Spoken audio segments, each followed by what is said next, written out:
ज्योति जी आप कर रहे हैं क्या? हाँ मैं करती हूँ।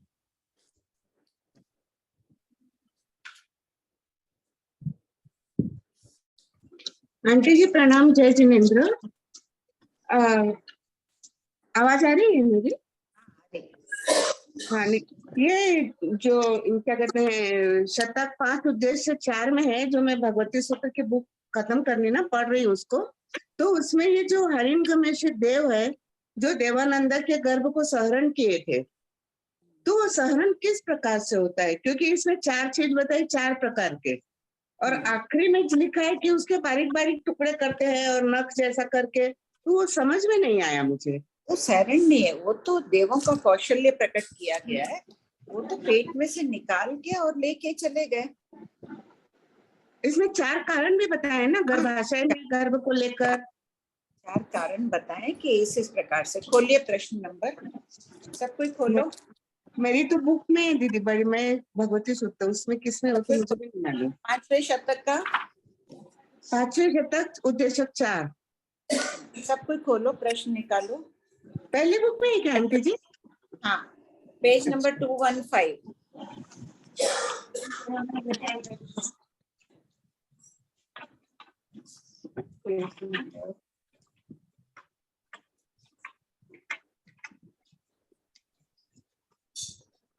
डबल 186 पढ़िए। 1186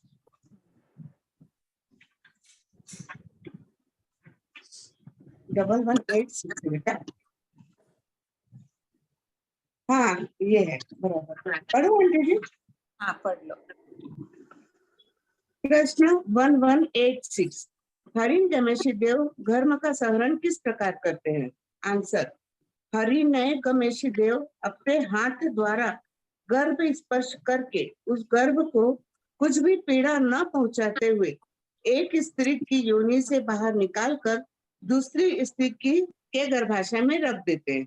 अच्छा, ये योनि निकालते हैं या गर्भ में रखते हैं? देवानंदा के गर्भ में हाथ से निकाल लिया, हाथ डाल के निकाल। सिर्फ टच करते ही मतलब वो हो जाता है ऐसा?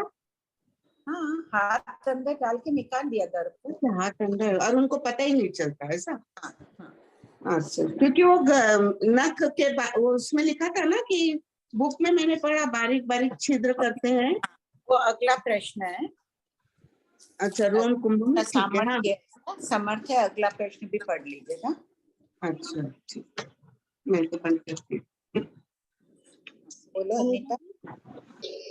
जय जिनेन्द्र मासी। मासी मेरा तो पहले ये पूछना है कि प्रत्येक वनस्पति काय में सूक्ष्म बादर 2 भेद नहीं होते हैं क्या? नहीं, सूक्ष्म वनस्पति काय निगोद ही होती है। अच्छा, ये दिया हुआ है ना, प्रमाण दिया हुआ है ना महादंडक का। सूक्ष्म वनस्पति काय वनस्पति होती है, इसका प्रमाण है। देखो कल प्रश्न में पढ़े हुए। कौन सा प्रश्न था?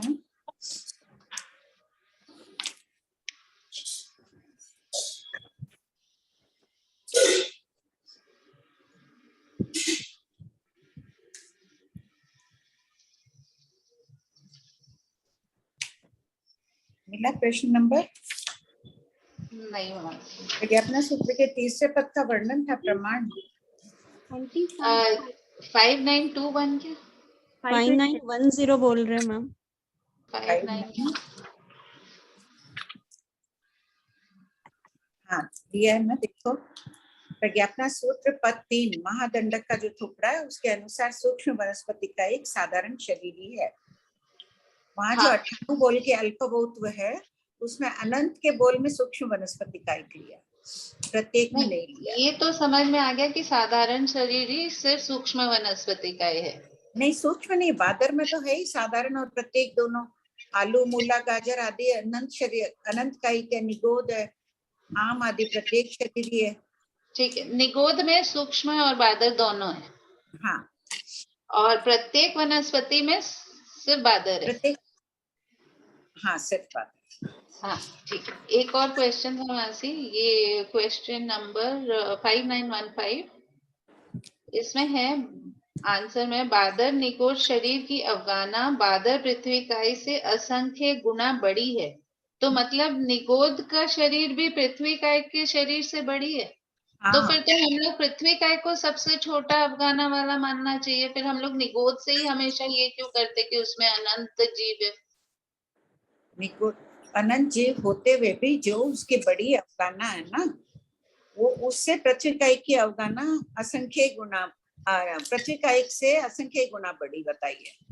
हाँ, निगोद अपन की। भी हाँ, निगोद की बड़ी है। पृथ्वी का एक जीव को अपन एक को थोड़ी देख पाते हैं, असंख्य जीवों का समूह, असंख्य शरीर मिलते हैं तब देख पाते हैं। बादर बादर पृथ्वी काय के भी। हाँ, अच्छा, एक नहीं मिट्टी का ये थोड़ा सा कंफ्यूजिंग हो गया था क्योंकि हम लोग हमेशा निगोद में ही छोटा समझते हैं कि तो सबसे छोटी अवगाना भी निगोद की ही है, और निगोद की अवगाना तो फिर मतलब सूक्ष्म निगोद। हाँ, उत्पत्ति के समय जगनी अवगाना होती है ना, वो सबसे छोटी निगोद की है। ठीक है, ठीक है, हो गया, थैंक यू। हाँ हर्षा जी। जय जिनेन्द्र भाभी जी। जय जिनेन्द्र। ये जो पृथ्वी का एक जीव है, उनका आहार का असार भाग है, वो फिर किस रूप से बाहर निकलता है? किसी न किसी रूप से। अपना तो पसीना, मल मूत्र आदि दिख जाता है, उसका चाहे न भी दिखो, ज्ञानियों को नजर आ रहा है असार भाग। वनस्पति में अपन कह देते हैं कि अगर पानी ज्यादा दे दिया गया हो पेड़ों में तो पत्तों पर पानी बाहर आ जाता है ना। बाकी हम नहीं देख पाते हैं, फिर भी सर्वज्ञ वचन प्रमाण है। और एक ये जो 2, 3, 4, 5 पृथ्वी का एक जीव मिलकर साधारण शरीर बांधते हैं, तो ये तो प्रत्येक शरीरी होते हैं ना पृथ्वी का एक जीव। तो फिर साधारण कैसे बांधते हैं ये? पूछ रहे हैं गौतम स्वामी। हो सकता है कि उस वक्त जहाँ परिषद विराट बैठी हो भगवान के समक्ष, उनमें कईयों को जिज्ञासा रही होगी कि पृथ्वी का एक जीव भी निगोद है क्या? जैसे वनस्पति में अनंत कायिक होते हैं वैसे पृथ्वी कायिक में भी होते हैं। तो भगवान से पूछ लिया उन्होंने प्रश्न।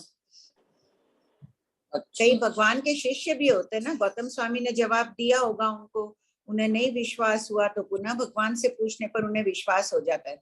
जैसे 100 रुपए का नोट हो, अगर कोई नकली छाप दे रिजर्व बैंक के बैंक का, वो नहीं हो अगर छाप उस पर, तो मान्य नहीं होती है ना वो नोट मान्य। उसी प्रकार यहाँ माकंदिक पुत्र में भी देखिए, खोलो 18वें शतक में, संतों ने विश्वास नहीं किया था गौतम स्वामी की बात पर, माकंदिक पुत्र की बात पर। इसी प्रकार एक आध जगह पहले भी आया, गौतम स्वामी की बात पर भी विश्वास नहीं किया, फिर भगवान महावीर से पूछा और भगवान महावीर ने कहा, तब संतों ने मान लिया। तो कई नव दीक्षित संत होते हैं जिन्हें बोध नहीं होता है, इतना व्याख्यान से प्रतिबोधित होके उसी समय दीक्षा ले लेते हैं भगवान के समक्ष। वो नहीं भी जानते हो तो उनको ज्ञान कराने के लिए पूछा होगा। अच्छा, एक पूछना था मुझे, जैसे रेत बालू का जो एक कण होता है उसमें क्या असंख्य जीव होते हैं एक कण में? जैसे हाँ, उसमें असंख्य जीव हैं, तो जो हमको दिखती है वो फिर मतलब असंख्य और असंख्य असंख्य मिलके उनका पिंड दिखता है। हाँ। और जैसे आलू है तो उसके जैसे सुई की नोक में एक सुई की नोक में अनंत जीव है, तो फिर वो जो एक आलू में तो फिर कितना अनंत अनंत करके तो बहुत जीव हैं। हाँ, अनंत अनंत, जिसकी कोई सीमा नहीं है, जिसकी कोई सीमा ही नहीं है। अच्छा,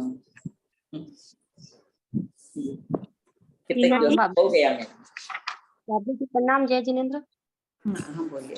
हाँ, मैं यही पूछ रही थी, आलू में अनंत जीव और असंख्यात शरीर, ऐसे मानना है ना? हाँ, संपूर्ण लोक में जितने भी निगोद है, सूक्ष्म और पादर निगोद मिलाकर पूरा लोक भरा हुआ है सूक्ष्म निगोद से के जीवों से भी, लेकिन टोटल शरीर उनके असंख्य ही है, अनंत नहीं है। जीव अनंत है, निगोद में शरीर असंख्य है। मीना जी। जय जिनेन्द्र बाबू जी प्रणाम। हाँ, प्रश्न 5916। हाँ बोलिए। थर्ड पॉइंट में जीव की मोटाई एक श्रेणी से अधिक होती है, तो यहाँ आपने कल बताया आकाश प्रदेश की श्रेणी समझना, तो जीव की मोटाई से यहाँ तात्पर्य क्या है? मतलब निगोद का जीव शरीर सहित जो जीव है उसका, या आत्मा प्रदेश के हिसाब से बोल रहे हैं? शरीर, अगर आत्म प्रदेश भी है तो तेजस कार्बन शरीर तो है ही बाटे बैठे में उसके पास, तो बाटे बैठे वाला भी जो है वो एक प्रतर जितना पतला नहीं होता है, असंख्य आकाश प्रदेश अवगाढ़ होता है, उसकी मोटाई भी असंख्य आकाश प्रदेश की होती है। अच्छा, और इसका जो लास्ट पॉइंट है फिफ्थ में, एक शरीर में अनंत जीव, यानी ऊपर के जो इतने सारे डिस्क्रिप्शन दिए हैं उसके बाद में बोल रहे एक शरीर में अनंत जीव। हाँ। यानी ये इसी को ही अपने को निगोद समझना। ऊपर ऊपर वाले भी, जैसे प्रत्येक गोले में असंख्य शरीर है, एक हाँ, ये गोला तो तो समझ लिया, रहा हूँ। ये पूरा उसमें description हर समझ रहा हूँ। शरीर में अनंत, जो असंख्य शरीरों का पिंड हमें दिख रहा है आलू आदि का, उसमें हर एक शरीर में अनंत जीव है। तो मतलब जो निगोद हम शब्द बोल रहे हैं वो फिफ्थ वाला पॉइंट ही समझना है अपने को। हाँ, निगोद शब्द पारिभाषिक शब्द है, इसका अर्थ ही, ऐसे तो इसका अर्थ शब्दार्थ है रहने का स्थान, लेकिन ये पारिभाषिक शब्द बन गया है निगोद, यानी एक शरीर में अनंत जीव। ठीक है, प्रणाम भाभी जी। तारा जी। प्रणाम भाभी जी। हम बोलिए। भाभी जी, तीसरी वाली किताब में क्वेश्चन नंबर 5929, 5 स्थावर में सबसे अधिक वनस्पति कायिक जीव है क्योंकि वे अनंत हैं। बादल तेजस कायिक जीव 2.5 द्वीप में ही है, इसलिए सबसे कम है। तो भाभी जी, क्या पृथ्वी कायिक, अपकायिक, वायुकायिक के जीवों की संख्या और अवगाहना का तुलनात्मक वर्णन कीजिए। इसका थोड़ा सा समझाइए, मुझे समझ नहीं आया। देख, इसमें कह दे भी सबसे बड़ी अवगाहना किसकी है? हजार योजन जाजरी कमल नाल की अपेक्षा सबसे बड़ी अवगाहना वनस्पति कायिक की है। वो जीव अनंत है, सॉरी अल्प बहुत बता रहे हैं, सबसे अधिक वनस्पति कायिक जीव है क्योंकि अनंत है। बादर तेजस कायिक भी थोड़ी है, 2.5 द्वीप में ही है। 2.5 द्वीप में भी कहाँ है? भरत, ऐरावत और महाविदेह क्षेत्रों में, युगलिक क्षेत्रों में होती नहीं है। युगलिक काल में भरत ऐरावत में भी नहीं होती है, तो ये जीव सबसे कम है।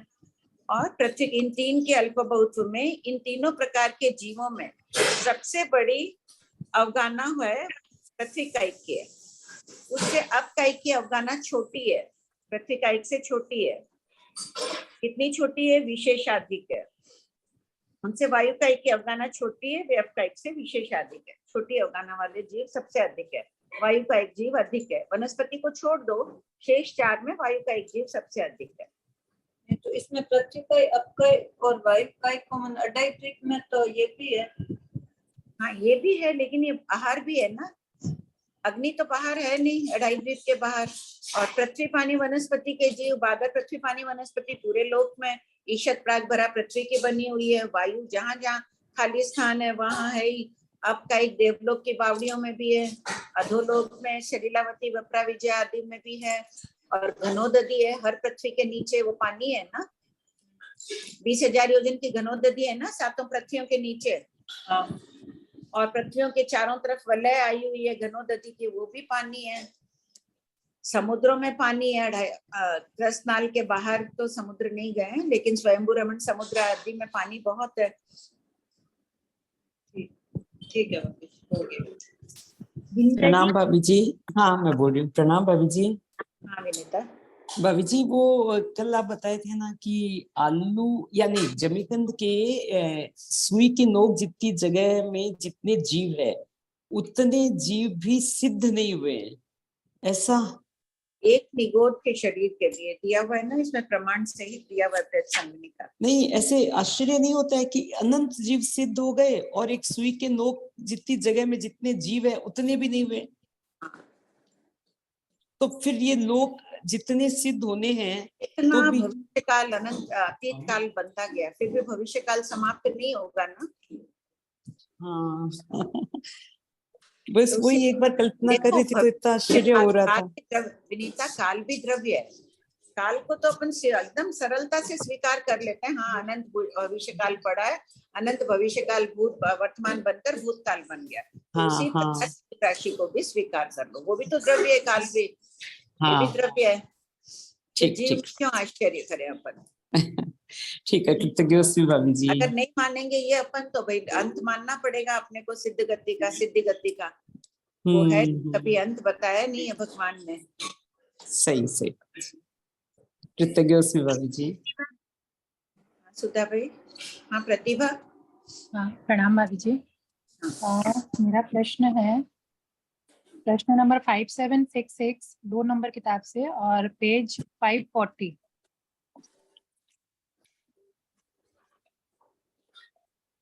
उसमें ये कैसे निकला कि निम्नोक्त 4 प्रश्नोत्तर बादर अनंत प्रदेशी स्कंद की अपेक्षा, ये कैसे समझ में आया कि ये बादर की अपेक्षा प्रश्न पूछा गया?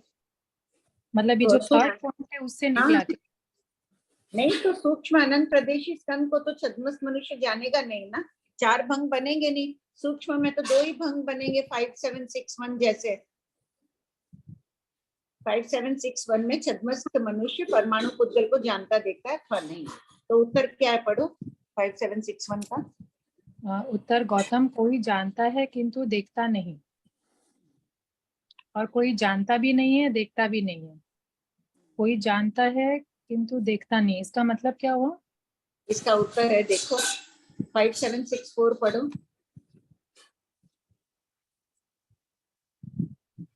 पढ़ो 5764। कौन सा छद्मस्त मनुष्य परमाणु यावत असंख्यात प्रदेशी स्कंदों जानता है किंतु देखता नहीं?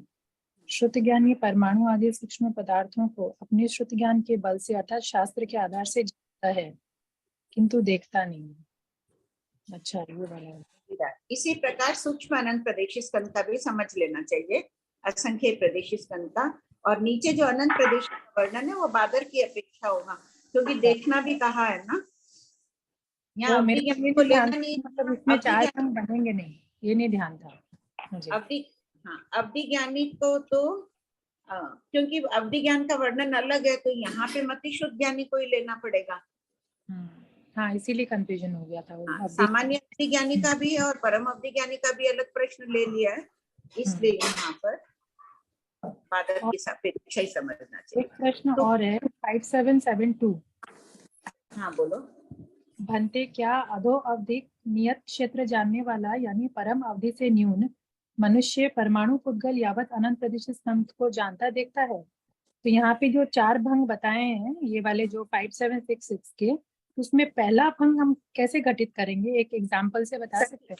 तो है ना, एक काम करो तुम ऊपर से पढ़ो पहले प्रश्न से 5767 से, क्या छद्मस्त मनुष्य की जगह तुम कर दो क्या अधो अवधिक मनुष्य। हर जगह छद्मस्त की जगह अधो अवधिक से, सबको ये अच्छी तरह समझ लीजिए। खोलिए 5761 सबको ही। प्रतिभा, हाँ, छद्मस्त की जगह अधो अवधिक पढ़ के पूरा बना दो। पूरा वाले ऐसे पढ़ना है? हाँ, ओ 61 पढ़ो। भंते क्या देखो एक मिनट, ये छोड़ देना जो मैं बता रही हूँ, तो यहाँ किसे ग्रहण किया गया है। 5761 के बाद में 5764 से पढ़ना, 2 और 3 जरूरत नहीं है अभी। भंते क्या अधो अवधिक मनुष्य परमाणु पुद्गल को जानता देखता है अथवा नहीं जानता नहीं देखता है? गौतम कोई जानता है किंतु देखता नहीं, और कोई जानता भी नहीं है देखता भी नहीं है। इसी प्रकार 2 प्रदेशी यावत असंख्यात प्रदेशी स्कंद तक कहना चाहिए। अब देखो कोई अधो अवधिक हो सकता है कि उसका ज्ञान इतना विस्तृत, अवधि ज्ञान इतना विस्तृत नहीं है कि वो परमाणु आदि को देखे, लेकिन वो अपने श्रुत ज्ञान से तो जानता है कि परमाणु 2 प्रदेशी असंख्य प्रदेशी स्कंद आदि है। ओ अच्छा, अवधि ज्ञानी को भी श्रुति ज्ञान की अपेक्षा से समझाया जा रहा है क्या? मान लो अधो अवधिक बता रहे हैं, कोई कम अवधि क्षेत्र वाला होगा तो उसमें तो सामर्थ्य नहीं है परमाणु को देखने का। मेरे को ऐसे लगता है कि ना अवधि ज्ञान और अवधि दर्शन अलग अलग समय में हो रहा है, उस अपेक्षा से ले रहे हैं ना कहीं कहीं पे। हाँ, वैसे भी लोग कोई जानता है, अवधि ज्ञान से जानता है, किंतु अवधि दर्शन हुए भी नहीं, उसका अवधि ज्ञान नष्ट हो गया। बिना अवधि दर्शन के भी तो जीव का नष्ट हो जाता है अवधि ज्ञान। अवधि ज्ञान हुआ, 2 पॉइंट होते हैं इसमें। एक तो वो जान रहा है अपने ज्ञान से, और अवधि ज्ञान हो गया तो भी जान रहा है वो परमाणु आती है, किंतु देख नहीं पा रहा है क्योंकि अवधि इतना विस्तृत नहीं है। और कोई जानता भी नहीं है देखता भी नहीं है, किसी को अवधि ज्ञान हो गया है लेकिन वो जानता नहीं है परमाणु आदि के विषय में, उसका श्रुत ज्ञान इतना ऊंचा नहीं है। जी अभी मान लो कि कोई विभंग ज्ञानी था, कोई विभंग ज्ञानी अवधि ज्ञानी बन गया। अब तुम लोगों ने तो शास्त्र पढ़ लिया, तो परमाणु 2 प्रदेशी आदि जानते हो सकता है उस विषय की जानकारी नहीं हो, परिणामों की विशुद्धि से तपश्चर्या आदि के कारण अवधि लब्धि प्रकट हो गई किसी को, तो वो जानता ही नहीं कि परमाणु आदि भी कुछ होते हैं द्रव्य। लेकिन देख रहा है, देखता भी नहीं है, दोनों ही नहीं कर रहे, लेकिन 2 भंग हो गए ना परमाणु से असंख्य प्रदेशी स्कंद तक। अब आगे लो इसका तो इसी प्रकार 5764 को जो घटित किया है ना परमाणु यावत, अपन ने अभी कर लिया। अधो अवधिक परमाणु आदि सूक्ष्म पदार्थों को अपने श्रुत ज्ञान के बल से अथवा अपने अवधि ज्ञान से जान रहा है, किंतु देखने के पहले ही उसका उपयोग चला जाता है, अवधि दर्शन का उपयोग नहीं रखता है।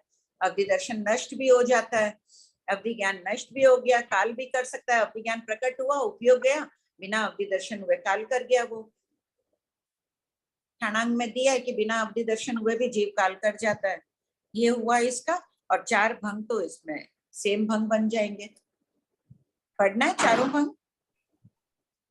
एक बार वापस घर में ठीक से पढ़ लेंगे मैम जी, बाद में ठीक। पूछना। ठीक, एक इसको दिन बना के पढ़ना। प्रणाम गंजन भाई। सब चारों भंग पढ़ना। या प्रणाम अभी गंजन कर भाई। लो ना, 5766 अभी पढ़ लो। 5766 भंते। हाँ, 66 से सब जगह अधो अवधिक बोलकर। भंते, क्या अधो अवधिक मनुष्य अनंत प्रदेशी स्कंद को जानता देखता है? गौतम, कोई जानता देखता है मतलब वो अवधि ज्ञान से जान भी रहे हैं और अवधि दर्शन से देख भी रहे हैं, ये भंग है। और कोई जानता है किंतु देखता नहीं है, वही बात है, उपयोग हट गया या अवधि दर्शन प्रकट ही नहीं हुआ, काल कर गया। दोनों बात हो सकती है। अच्छा, अवधि फिर ज्ञान दोबारा और दर्शन प्रकट ही नहीं हुआ, हाँ एक समय का क्षणांग में। इकट्ठा। हाँ, अवधि ज्ञान में रहा और अवधि दर्शन आए बिना काल कर गया। और एक अभी आप बताए ना कि श्रुति ज्ञान के बल पर जान रहा है किंतु देखता नहीं है, वो चीज घटित कर दोनों सकते दोनों हो सकता है ना। अवधि ज्ञानी बन गया, श्रुत से जान रहा है परमाणु आदि। हैं। और तीसरा नंबर, कोई जानता नहीं किंतु देखता है। जानता यानी अवधि नहीं, दर्शन किंतु देखता है, अवधि दर्शन से देख रहा है लेकिन उसके स्वरूप को इतना जान नहीं रहा है, इतनी गहराई से उसका ज्ञान नहीं है, दिख रहा है उसको। और 4 नंबर, कोई जानता भी नहीं है और देखता भी नहीं है। यहाँ पे अधो अवधिक जान भी नहीं रहा, देख भी नहीं रहा, माने उसका इतना यानी उसका विस्तृत- इतना विषय ही नहीं है, परमाणु आदि अनंत प्रदेश स्कंद का भी नहीं है। मोटा मोटी थोड़ा सी देखा, थोड़ी सी देर के लिए प्रकट हुआ और चला गया। ठीक है, हो गया। और पढ़ना आंटी सुधा रीडिंग भाई, आंटी एक प्रश्न है, ले लो सुधा भाई का। लेती हूँ। सुधा जी अनम्यूट होइए। प्रणाम कंचन भाई। हाँ सुधा। तो एक आलू में एक शरीर नहीं बोलेंगे, असंख्य शरीर कैसे बोलेंगे? हाँ, सब में असंख्य शरीर है। संयोग पर्याय एक ही वर्ण गंध रस स्पर्श वाले आके उत्पन्न होते हैं एक साथ में। अच्छा। तो वो जीव, पर उसमें जीव अनंत है। जीव अनंत है, शरीर असंख्य है। तो शरीर जितने जीव नहीं होंगे ऐसा नहीं हो सकता। नहीं, जो बड़ा निगोद के confusion हैं, है। नहीं जो निगोद के हैं जीव साधारण शरीर ही, उनमें शरीर असंख्य ही रहेंगे। अच्छा, लेकिन जीव अनंत हो सकते हैं। ठीक।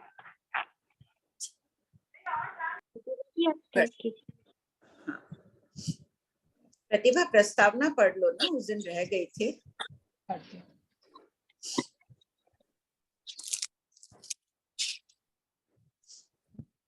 सम्यक्त्व प्रदान करने वाले प्रस्तावना।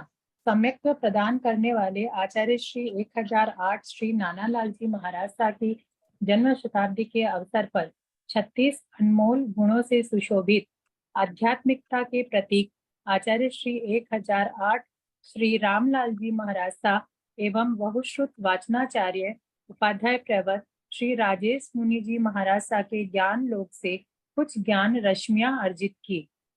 पूज्य साधु साध्वियों जी तथा श्रावक श्राविकाओं का भी उपकार है, जिनके अध्ययन अध्यापन से मुझे सीखने को मिला। इसी के फल स्वरूप श्रीमद् भगवती सूत्र को प्रश्नोत्तर रूप में लिपिबद्ध करने का सामर्थ्य मेरे भीतर प्रकट हुआ। परिणाम स्वरूप यह ग्रंथ संकलित हो पाया। इस पुस्तक में मैंने जो लेखन संकलन किया है वह मैंने पूज्य गुरु भगवंतों ज्ञानवान चारित्रात्माओं के सानिध्य में जो सीखा, आगमों ग्रंथों में जो पढ़ा, श्रुति परंपरा से ज्ञात हुआ, वह इसमें गुंफित है। अल्पज्ञता एवं प्रमादवश मेरे द्वारा भगवती महासागर की विशाल एवं अनुपम ज्ञान राशि को प्रश्नोत्तर रूप में लिखने में कोई त्रुटि हुई हो तो मिच्छामि दुक्कडम। स्वाध्यायशील पाठक उसे शुद्ध करके पढ़ें। संशोधन के कार्य में सहयोग देने वाले सभी भाई बहन को जो तत्वज्ञ हैं, दृढ़ धर्मी और प्रिय धर्मी हैं, उनका आभार व्यक्त करके उनकी उत्क्रांति पूर्णता की ओर बढ़ने की प्रवृत्ति में दिन दूनी रात चौगुनी वृद्धि हो, ऐसी मंगल कामना करती हूँ। आगमों का अध्ययन सम्यक दर्शन को परिपुष्ट करने का एक सशक्त माध्यम है। जीवन की क्षण भंगुरता के प्रति साधक को सावधान करता है और आध्यात्मिक पथ दर्शन देने में सक्षम है। जैसे कोई कलाकार मार्बल पत्थर पर धार वाली छेनी से शिल्प कार्य करता है, उसी प्रकार शास्त्र के शब्द तीखे धार वाले हैं जो अज्ञान और पाप की परंपरा को खंडित कर देते हैं। फिर उन छिद्रों से ज्ञान की किरणें बाहर आती है जो आध्यात्मिक ऊर्जा को बढ़ाकर अप्रमत्त भावों को जगा देती है, जिसके फलस्वरूप आत्मा के कण कण में निर्मल ज्योति जगमगाने लगती है। कल्प वृक्ष, कामधेनु और चिंतामणि से उपमित श्रीमद् भगवती सूत्र में लोक अलोक, जीव अजीव, खगोल भूगोल, गति आगति, योग उपयोग, सुप्रणिधान दुष्प्रणिधान, लेश्या, क्रिया, कर्म, उद्गल, मुक्ति आदि हजारों विषयों पर गौतम स्वामी आदि गणधरों, मुनियों, देवराज शक्रेंद्र, जयंतीबाई, सुदर्शन सेठ आदि द्वारा पूछे गए प्रश्नों का समाधान श्रेष्ठतम विधि से उपलब्ध है, जो नंदन वन में भ्रमण कराते हैं। इन प्रश्नोत्तरों में द्रव्यानुयोग की प्रधानता होने से पूर्व महर्षियों ने शास्त्र को द्रव्यानुयोग के महानिधि की उपमा दी है। श्रीमद् भगवती सूत्र में भंते गौतम प्रश्नोत्तरात्मक शैली में दिव्य ध्वनि के समान तत्व ज्ञान की ध्वनि बजती है। ऐसी ध्वनि संसार में अन्यत्र कहीं है ही नहीं। इसमें ज्ञान के विविध प्रकार के झरने बहते हैं जो संसार में अन्यत्र कहीं है ही नहीं। ऐसा अद्भुत और अमृत तुल्य है श्रीमद् भगवती सूत्र। भगवान महावीर आध्यात्मिक पराकाष्ठा को प्राप्त थे। उनके द्वारा प्रदत्त अलौकिक ज्ञान का तलस्पर्शी अध्ययन करने और अध्यापन कराने में श्रीमद् भगवती सूत्र प्रश्नमाला उपयोगी बनकर प्रत्येक पाठक को मंगल फल उपलब्ध करावे। हम सब का जीवन भगवान महावीर की वाणी के अध्ययन में, उनके सिद्धांतों का यथाशक्ति पालन करने में एवं संवेग भाव पूर्वक उनके गुणगान करने में व्यतीत हो। अंत में इस कल्याणकारी भावना के साथ कि भव्य प्राणियों का हृदय ज्ञान की धारा में बहकर स्फटिक रत्न जैसा निर्मल बनकर भगवती मय बने। मैंने अपने अल्प क्षयक्षम से जो संकलन किया है, उसमें कोई त्रुटि रहना असंभव नहीं है। अतः मैं सुज्ञ पाठकों से विनय पूर्वक करबद्ध निवेदन करती हूँ कि इस ग्रंथ में उल्लिखित कोई भी तथ्य, व्याख्या, उत्तर आदि सिद्धांत अगम धारणा परंपरा से विपरीत या प्रतिकूल ध्यान में आवे तो मुझे या आगम तत्व प्रकाशन समिति के संयोजक को निसंकोच अवश्य निवेदन करावें, ताकि अगले संस्करण में समुचित रूप में यथा योग्य संशोधन किया जा सके। कंचन कांकरिया। आभार। ये पढ़ लूं पूरा? नहीं, ठीक है, पढ़ लो। अच्छे, पढ़ लो। सास ससुर स्वर्गीय पारसमल जी, सूरज देवी कांकरिया, माता पिता स्वर्गीय मिलापचंद जी, कंवल कंवर ढड्ढा, धर्म सहायक श्री सुभाष जी कांकरिया, पुत्र पुत्रवधु संदीप मनीषा कांकरिया, आदित्य प्रियंका कांकरिया, पौत्र पौत्री संतिम अतिशय एवं वंशिका कांकरिया।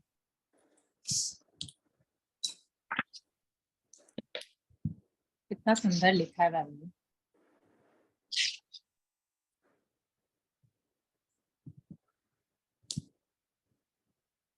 पढ़ो। ये आएगा ना सूक्ष्म बादर का थोड़ा। सूक्ष्म बादर का थोकड़ा शतक 19 उद्देशक 3 पूर्वापर संबंध स्थावर जीवों के शरीर की सूक्ष्मतरता का वर्णन किया जा रहा है। प्रश्न 5930 पृथ्वी कायिक अपकायिक आदि का यह क्रम क्यों है? उत्तर सबसे कम चेतना पृथ्वी कायिक में होती है। क्रमशः चेतना विकसित होती हुई सबसे अधिक चेतना वनस्पति कायिक में होती है, इसलिए यह क्रम है। श्रीमद् नंदी सूत्र की चूर्णी। पॉइंट नंबर 2 पृथ्वी आधार है, उस पर जल है, जल का प्रतिपक्षी अग्नि, अग्नि का साधन वायु, वायु के कारण वनस्पति कंपित होती है, वनस्पति का ग्राहक त्रस है, इसलिए यह क्रम है। श्रीमद् दशवैकालिक सूत्र के विवेचन में।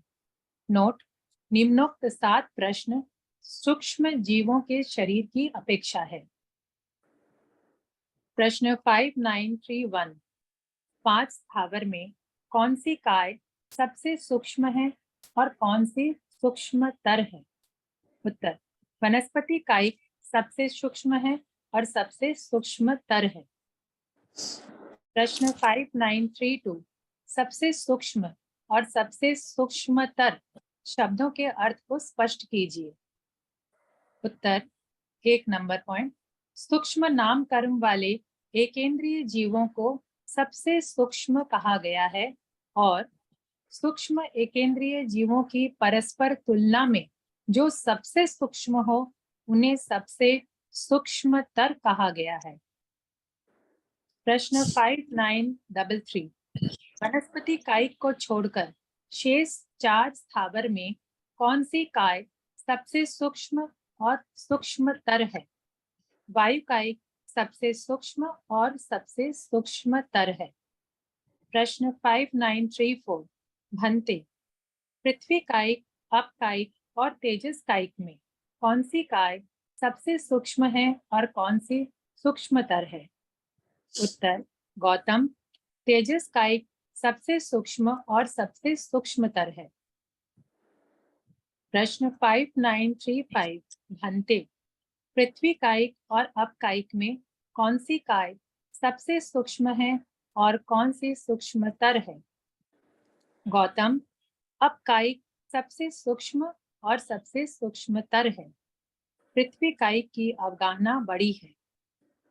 प्रश्न 5936 सूक्ष्म एकेंद्रीय जीवों के अस्तित्व का प्रमाण क्या है? उत्तर सूक्ष्म एकेंद्रीय जीवों का अस्तित्व इंद्रिय गम्य और बुद्धि गम्य नहीं है, बल्कि ज्ञान गम्य है, क्योंकि न तो ये किसी भी कार्य में उपयोगी होते हैं, न इन पर शस्त्र आदि का प्रभाव पड़ता है और न इनके शरीर के वर्ण गंध आदि को सामान्य छद्मस्त द्वारा जाना जाता है। प्रश्न 5937 बादर एकेंद्रिय का औदारिक शरीर इंद्रिय गम्य है तो सूक्ष्म का क्यों नहीं है? उत्तर उद्गल की दिव्य चमत्कारी परिणमन शक्ति के कारण यह भिन्नता है। नोट निम्नोक्त 4 प्रश्न बादर एकेंद्रीय जीवों के शरीर की अपेक्षा है। प्रश्न 5938 5 स्थावर में कौन सी काय सबसे बादर और बादरतर है? प्रत्येक वनस्पति कायिक सबसे बादर और बादरतर है। वनस्पति कायिक की उत्कृष्ट अवगाहना 1000 योजन झाझेरी है। प्रश्न 5939 भंते वनस्पति कायिक को छोड़कर शेष 4 काय में कौन सी काय सबसे बादर और बादरतर है? उत्तर गौतम पृथ्वी कायिक सबसे बादर और बादरतर है, 4 काय की तुलना में बादरतर है।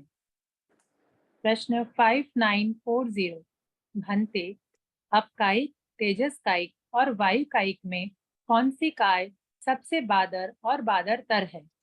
गौतम अपकायिक सबसे बादर और बादरतर है? प्रश्न 5941 भंते तेजस कायिक और वायु कायिक में कौन सी काय सबसे बादर और बादरतर है? गौतम, तेजस कायिक सबसे बादर और बादरतर है। बादर में वनस्पति को छोड़कर शेष 4 में वायु की अवगाहना सबसे छोटी है। प्रश्न 5942 भंते इसका तात्पर्य हुआ वनस्पति की अवगाहना छोटी भी सबसे छोटी वनस्पति की है, बड़ी भी वनस्पति है। यहाँ लिख लो बादर एकेंद्रीय शब्द जोड़ दो ब्रैकेट में। बादर एकेंद्रीय में वनस्पति को छोड़कर शेष 4 में वायु की सबसे छोटी है।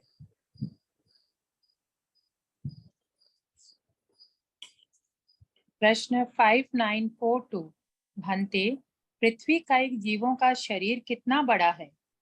गौतम, अनंत सूक्ष्म वनस्पति कायिक जीवों के जितने असंख्य शरीर होते हैं उतना एक सूक्ष्म वायु कायिक का शरीर होता है। असंख्य सूक्ष्म वायु कायिक जीवों के जितने शरीर होते हैं उतना एक सूक्ष्म तेजस कायिक का शरीर होता है। असंख्य सूक्ष्म तेजस कायिक जीवों के जितने शरीर होते हैं उतना एक सूक्ष्म अपकायिक का शरीर होता है। असंख्य सूक्ष्म अपकायिक जीवों के जितने शरीर होते हैं उतना एक सूक्ष्म पृथ्वी कायिक का शरीर होता है। असंख्य सूक्ष्म पृथ्वी कायिक जीवों के जितने शरीर होते हैं उतना एक बादर वायु कायिक का शरीर होता है। असंख्य बादर वायु कायिक जीवों के जितने शरीर होते हैं उतना एक बादर तेजस कायिक का शरीर होता है। असंख्य बादर तेजस कायिक जीवों के जितने शरीर होते हैं उतना एक बादर अपकायिक का शरीर होता है। असंख्य बादर अपकायिक जीवों के जितने शरीर होते हैं उतना एक बादर पृथ्वी कायिक का शरीर होता है। प्रश्न 5943 लोक में सबसे छोटा शरीर सूक्ष्म वनस्पति कायिक सूक्ष्म निगोद का है। उसकी भी अवगाहना अंगुल के असंख्यतम भाग है, अर्थात असंख्य आकाश प्रदेशों को अवगाह करता है। तो प्रश्न उठता है कि सूक्ष्म अनंत प्रदेशी पुद्गल स्कंद 1, 2 आदि आकाश प्रदेशों में समा सकता है, तो एक जीव के संपूर्ण असंख्य आत्म प्रदेश एक आकाश प्रदेश में क्यों नहीं समाते हैं? उत्तर, जीव और पुद्गल का अवगाहन गुण भिन्न भिन्न प्रकार का है। जीव के आत्म प्रदेशों में और शरीर के प्रदेशों में अंगुल के असंख्यतम भाग से अधिक संकुचित होने का स्वभाव सामर्थ्य नहीं है, इसलिए वे 1, 2 आदि आकाश प्रदेशों में समा नहीं सकते हैं। प्रश्न 5944 मुक्त जीवों की अवगाहना अंतिम शरीर से 1/3 न्यून ही क्यों रह जाती है? उत्तर, योग निरोध के समय जीव स्वभाव से अवगाहना इतनी ही संकुचित होती है तथा अयोगी के आत्म प्रदेशों का न संकोच होता है न विस्तार, इसलिए मुक्त जीवों की अवगाहना अंतिम शरीर से 1/3 न्यून ही रह जाती है। प्रश्न 5945 बादर पृथ्वी कायिक के शरीर की अवगाहना अंगुल के असंख्यतम भाग होती है, उसको समझाने के लिए शास्त्र में क्या दृष्टांत दिया गया है? उत्तर, चक्रवर्ती सम्राट की चंदन घिसने वाली दासी जो तीसरे चौथे आरे में उत्पन्न हुई हो, जवान, बलवान, निरोग, स्वस्थ तथा चतुर हो और वज्र हीरे को चिमटी से मसलकर चूर्ण करने वाली हो, ऐसी दासी चूर्ण पीसने की वज्रशिला पर वज्र के लोहे पीसने के पत्थर से पृथ्वी कायिक के पिंड को 21 बार पीसे तो उनमें से कुछ पृथ्वी कायिक जीवों का उस शिला और लोहे से मात्र स्पर्श होता है और कुछ का स्पर्श भी नहीं होता। कुछ का घर्षण होता है, कुछ का घर्षण भी नहीं होता है। कुछ को पीड़ा होती है, कुछ को पीड़ा भी नहीं होती है। कुछ मरते हैं, कुछ मरते भी नहीं हैं। कुछ पीसे जाते हैं, कुछ पीसे भी नहीं जाते। पृथ्वी कायिक जीवों की इतनी बड़ी अवगाहना होती है। प्रश्न 5946 उपर्युक्त शास्त्रीय दृष्टांत में पृथ्वी कायिक जीवों की इतनी बड़ी अवगाहना होती है, ऐसा क्यों कहा गया है? उत्तर, वृत्तिकार ने इस दृष्टांत के उपसंहार समाप्ति सारांश में बताया है कि यहाँ महती बड़ी का तात्पर्य है अति सूक्ष्म, क्योंकि इतनी विशिष्ट पीसने की प्रक्रिया होने पर भी कुछ जीव न स्पृष्ट होते हैं न पीसे जाते हैं। प्रश्न 5947 उपर्युक्त दृष्टांत से क्या फलित होता है? उपर्युक्त दृष्टांत से यह फलित होता है कि बादर पृथ्वी कायिक जीव अन्य स्थावर जीवों की अपेक्षा बड़ी अवगाहना वाले होने पर भी इतने अधिक सूक्ष्म छोटे हैं कि पीसने की ऐसी विशिष्ट प्रक्रिया के बावजूद भी केवल कुछ जीव ही पीसे जाते हैं और मारे जाते हैं। प्रश्न 5948 भंते पृथ्वी कायिक जीवों को आक्रांत, दबाने या पीड़ित करने पर वे कैसी वेदना का अनुभव करते हैं? उत्तर, गौतम, जिस प्रकार कोई कला में पारंगत, निपुण, बलवान, जवान पुरुष किसी जीर्ण शरीर वाले दुर्बल, रोगी, वृद्ध पुरुष के सिर पर मुक्का मारे तो वह वृद्ध पुरुष कैसी पीड़ा का अनुभव करता है? गौतम स्वामी ने कहा, श्रमण प्रवर, वह वृद्ध अत्यंत अनिष्ट पीड़ा का अनुभव करता है। प्रवर यानी श्रेष्ठ। गौतम, उस वृद्ध की पीड़ा की अपेक्षा पृथ्वी कायिक जीवों की पीड़ा अधिक अनिष्टतर यावत अमनोज्ञ होती है। प्रश्न 5949 भंते अपकायिक जीव का संघर्षण किए जाने पर उन्हें कैसी पीड़ा होती है?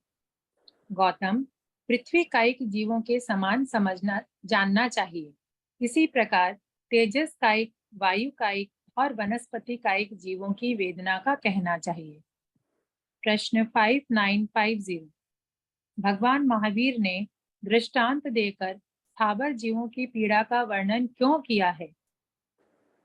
उत्तर, छद्मस्थ मनुष्य इनकी पीड़ा को जान भी नहीं सकता है और देख भी नहीं सकता है, एवं ये अपनी पीड़ा को गूंगे, अंधे, बहरे मनुष्य की तरह व्यक्त भी नहीं कर सकते हैं। संभावना है इसलिए भगवान ने इनकी वेदना को दृष्टांत देकर बताया है। बोलो सुनीता। हाँ, ले रही हूँ।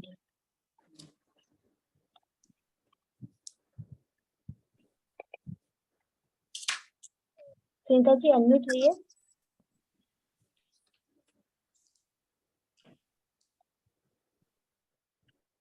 आंटी वो नहीं हुई। हेलो। शकुंतला जी हो गए। हेलो। हाँ बोलिए शकुंतला जी। आंटी जी, ये प्रश्न है 5942 का। बनते पृथ्वी का जीवों का शरीर कितना बड़ा है? और गौतम, अनंत सूक्ष्म वनस्पति काय जीवों के लिए जितने असंख्यात शरीर होते हैं उतना एक सूक्ष्म जीव वायु काय का शरीर होता है। इसका क्या मतलब है? वायु काय में तो असंख्य बारीक बारीक जीव दिखते भी नहीं है। दिखते नहीं है, सूक्ष्म वनस्पति कायिक पे नहीं दिखते हैं, उनकी अवगाहना सबसे छोटी है ना। उनके सूक्ष्म वनस्पति कायिक के असंख्य शरीर एकत्रित करो तो कितने बड़े होंगे। 2 पेंसिलें रखी है पास पास तो कितनी हो गई। ऐसे असंख्य सूक्ष्म जीवों को रखो तो जितनी अवगाहना होगी उतनी एक बादरवायु कायिक की अवगाहना है। इकट्ठे होने पर होती है ना। और एक ये बादर तत्पर क्या है? बादर और बादर तत्पर। बादर बादरतर है। बादर यानी बड़े हैं। और जो चल रही है इधर दिया है ना, ये शास्त्र में यही शब्दावली का प्रयोग किया गया है। बादर में है, बादर नामकरण वाले में बादर कहा गया, और जो जिनका वर्णन है उसमें बादरतर है। अच्छा, इसीलिए बादरतर लिखा है। बादर और बादरतर। और एक ये प्रश्न है 5945। ये 5945 बादर पृथ्वी काय के शरीर के अवगाहना अंगुल के असंख्यतम भाग कही गई है ना, इतनी छोटी अवगाना वाला है। दृष्टांत दिया है कि अगर वो दासी पीस रही है तो कई जीव तो उसको स्पर्श भी नहीं कर रहे हैं, शिला लोढ़ा को, कुछ एक मरते हैं। इसके द्वारा बताया गया है कि जो बड़ी अवगाना है पृथ्वी काई की एक इंद्रिय में, तो भी वो देख लो पीसे भी नहीं जाते, उनकी अवगाना भी कितनी छोटी है। अगर अपन तिल खसखस के दाने को पीसने लगे तो कई दाने वैसे भी रह जाएंगे, इतने छोटे हैं। तलवार की धार से अगर उनको तोड़ा जाए तो हर दाना टच भी नहीं होगा उसमें। शकुंतला जी, अगर आपका फिर भी डाउट है तो हैंड रेज कर दीजिएगा। रीता जी। हाँ भाभी जी, फिर इसका मतलब ये हुआ, आवाज क्या? आ रही है भाभी? इसका मतलब ये हुआ भाभी जी कि अपने द्वारा पृथ्वी का आदि जीवों की हिंसा माने नहीं होती है, मतलब कम होती है, सारे मरते नहीं है जब चक्रवर्ती की दासी से ही, तो अपने से फिर कैसे होगी इसकी हिंसा? तो नहीं होती, तभी देखो चटनी आदि पीसी हुई रहती है, नहीं छमकी हुई होती है, और तो मरासा नहीं लेते हैं ना। हाँ वो, कुछ हाँ भी हाँ। वैसे ही रह जाए तो वो सचित रहेगा। नहीं तो जैसे एक इंद्रिय में अपने जैसे बात करते हैं ना, इतना हनन होता है, तो वनस्पति का ज्यादा होता है और पृथ्वी का आदि का कम होता है।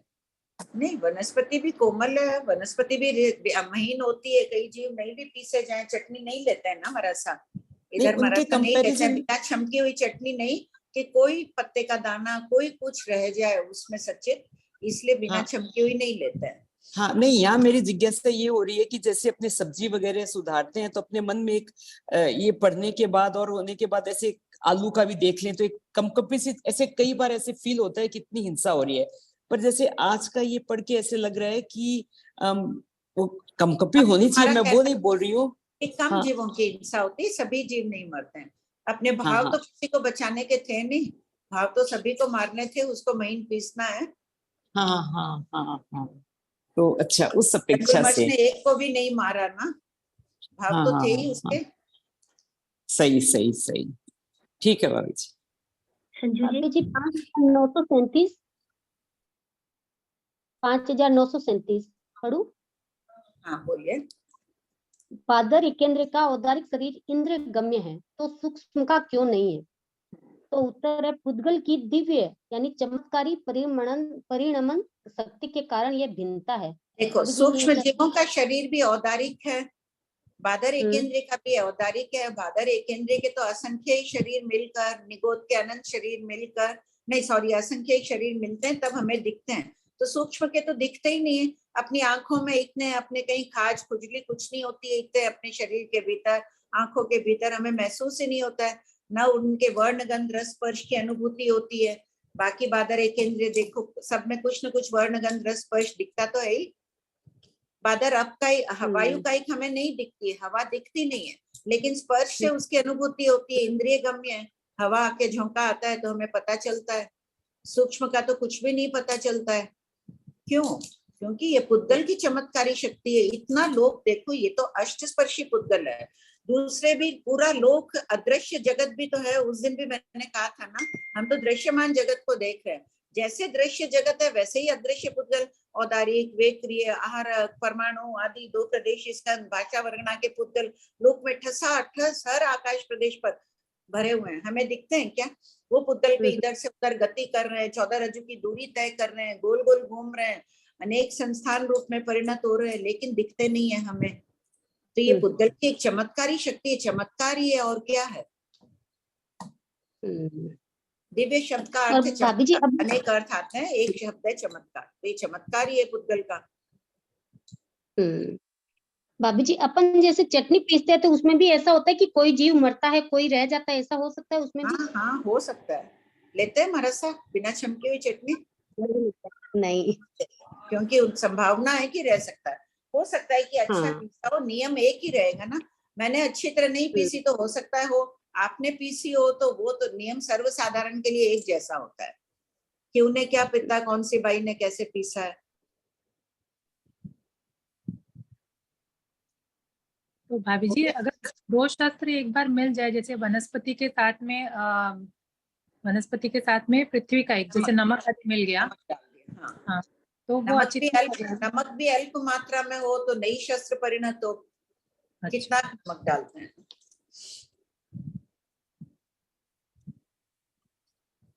पढ़ो।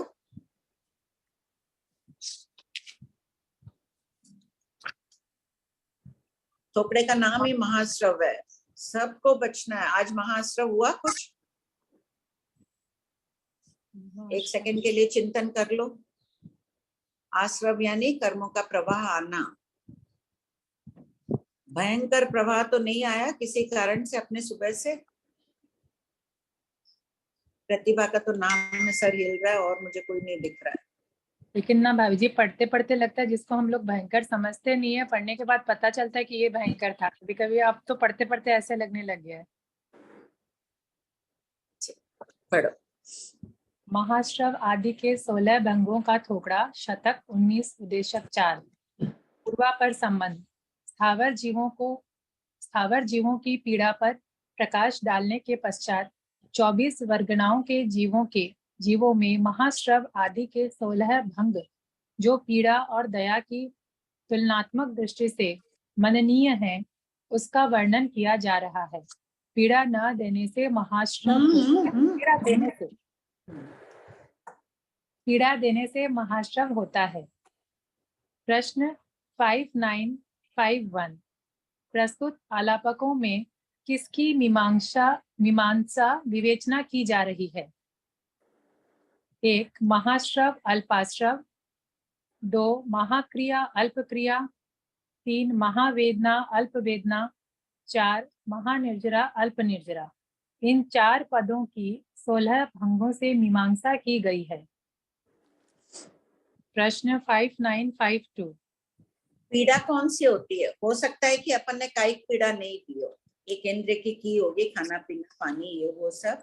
अन्य जीवों की कायिक पीड़ा न दी हो। मानसिक पीड़ा भी तो होती है। किसी को मन से, कोई दूसरा हमारे कारण मन से पीड़ित हुआ आज? चिंतन कर लो। कोई नहीं पीड़ित हुआ हमारे कारण आज दिन भर में? चल पढ़ो। अन्य जीव उसकी अपेक्षा पूछ रहे हैं आप? नहीं, मन में कोई मेरे से कोई ऐसी बात हुई है कि जिसके कारण सामने वाला व्यक्ति पीड़ित हुआ हो? पढ़ो, चिंतन कर लेना। प्रश्न 5952। महाश्रव से प्रारंभ होने वाले 8 भंग कौन से हैं? 2 अल्प का सूचक है। जी यहाँ पे 1 नंबर 2 नंबर ऐसे करके बोलती जाऊं क्या? 1 2 ऐसे? ठीक है, एक वो पढ़ने वाला समझ जाएगा ना, धीरे धीरे। महाश्रव एक महा का सूचक है और 2 अल्प का सूचक है। लिख लो, इसमें उसके ऊपर ही लिख लो ना। 1 महा का सूचक है,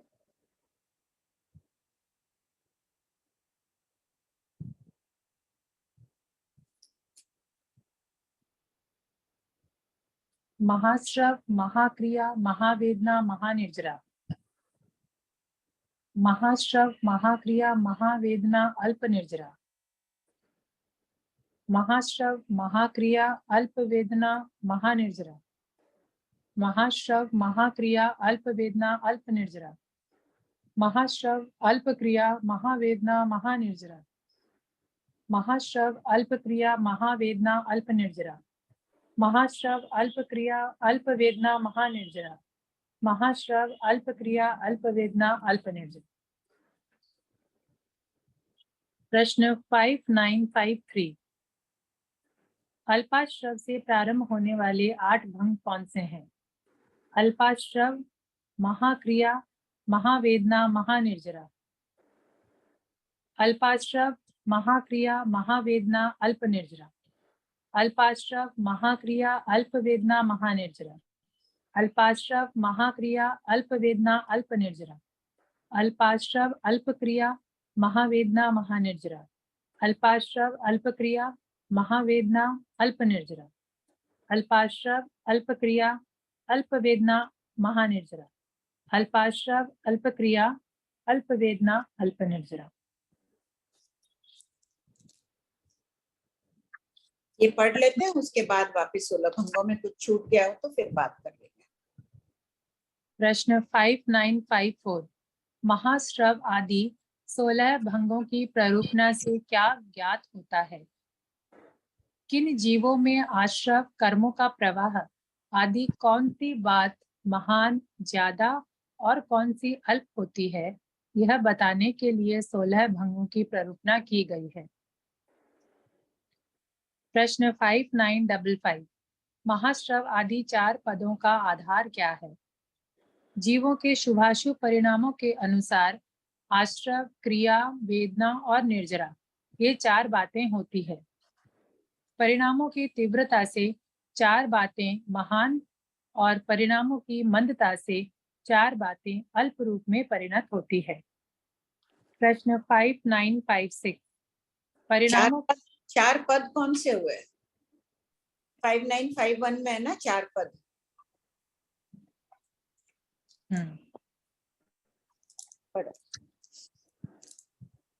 प्रश्न 5956 परिणामों की तीव्रता से महाश्रव, महाक्रिया, महावेदना और महानिर्जरा, ये 4 बातें महान होती हैं, इसे स्पष्ट कीजिए। उत्तर, मन, वचन, काया के अशुभ परिणामों की तीव्रता के समय महाक्रिया अशुभतम प्रवृत्ति होती है। महाक्रिया के कारण कर्मों का महाश्रव होता है। उपर्युक्त बांधे हुए कर्मों से महावेदना होती है। शुभ परिणामों की तीव्रता से यानी निराकुल शांत आत्म प्रवृत्ति में तन्मयता से महानिर्जरा होती है। अंडरलाइन कर लो सबको इसको।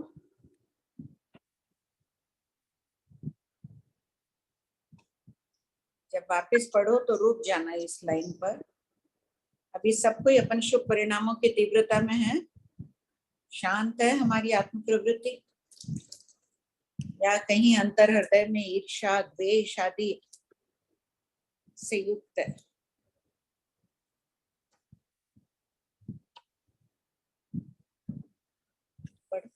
नोट, महानिर्जरा प्रशस्त है, शेष 3 बोल अप्रशस्त है। 5957 परिणामों की मंदता से अल्पाश्रव आदि 4 बातें अल्प होती हैं, स्पष्ट कीजिए।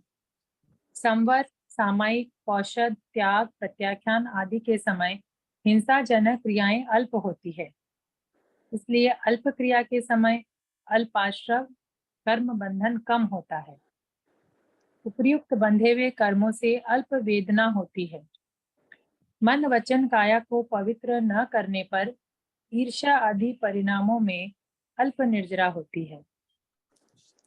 नोट, अल्प निर्जरा अप्रशस्त है, शेष 3 बोल प्रशस्त है। अंडरलाइन कर लो, ईर्ष्या आदि परिणामों में अल्प निर्जरा होती है।